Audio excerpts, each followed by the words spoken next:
Hello viewers, welcome to solution channel.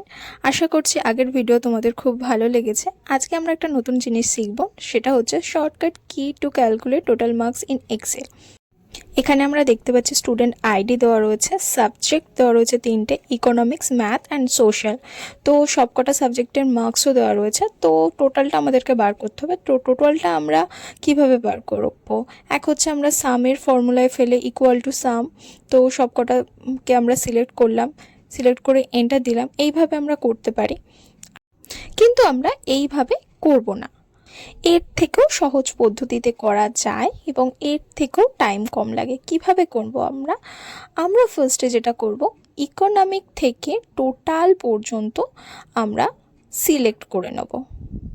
Select করলাম, এরপর আমরা যেটা করব, alt plus equal to press করলাম। Alt plus equal to press করার সাথে সাথে টোটাল মার্কসটা খুব সহজেই চলে এলো। এই রকম আরও ভিডিও দেখার জন্য অবশ্যই চ্যানেলটাকে সাবস্ক্রাইব করো আর বেল আইকন ক্লিক করতে ভুলো না।